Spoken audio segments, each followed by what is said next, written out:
With the euro struggling, there's even more pressure on Angela Merkel and Nicolas Sarkozy to carve out what is a master plan for Europe. The two leaders are meeting today in Berlin for the first time this year. Our economics correspondent Linda Yueh has more. And Linda, well, it's a month since the last summit, of course, and we've seen the euro drop, we've seen borrowing costs on the rise. What actually has been achieved since the December summit? It's interesting because the summit in December was actually pretty well received because it had a longer-term focus.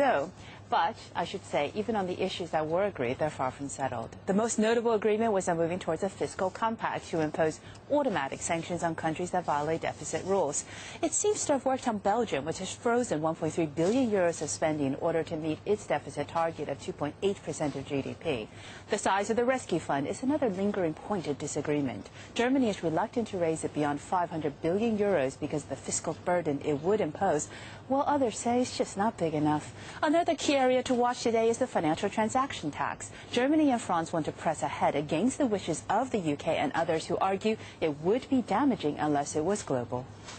The idea of a new European tax, when you're not going to have that tax put in place in other places, I don't think is sensible, and so I will block it. You will block it? Unless the rest of the world all agreed at the same time that we're all going to have some sort of tax, then we're not going to go ahead with that. That was David Cameron speaking on the BBC's Andrew Marr show yesterday. The verdict of the market on these summits, not too confident, as Italian borrowing costs have risen from just over 6% a month ago to now over 7%. Eurozone leaders will need to do more, and there's a number of summits to come. Today it's Merkel and Sarkozy. On Wednesday, Monti meets Merkel. All three of them meet on January 20th, and another EU summit will be held, Caroline, on the 30th.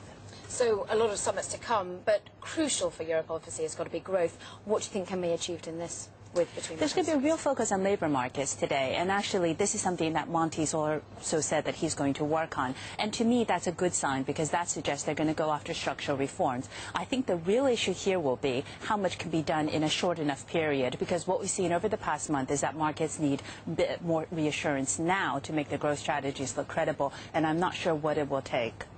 So we'll still be, of course, watching the euro, all the markets in reaction to that. Linda Yueh, our economics correspondent. Well, as Merkel and Sarkozy race against the clock to save the euro, some of that hard work may be paying off in the minds of voters. The German Chancellor's approval rating is the highest in more than 2 years. At 63%, it's up 9 points in the past month. And in France, Sarkozy is narrowing the gap with his socialist challenger ahead of elections in the spring. François Hollande now leads by 8 points, 54 to 46, should the pair go head-to-head. Well, that's a 4-point swing in Sarkozy's favour from last month. 2012 is going to hold more pain for the euro. That's according to the most accurate foreign exchange forecaster, Wells Fargo. It says the euro will depreciate against the dollar for a third straight year, equaling the longest slump since its creation in 1999. Well, the US Bank expects the ECB to continue aggressive easing in 2012.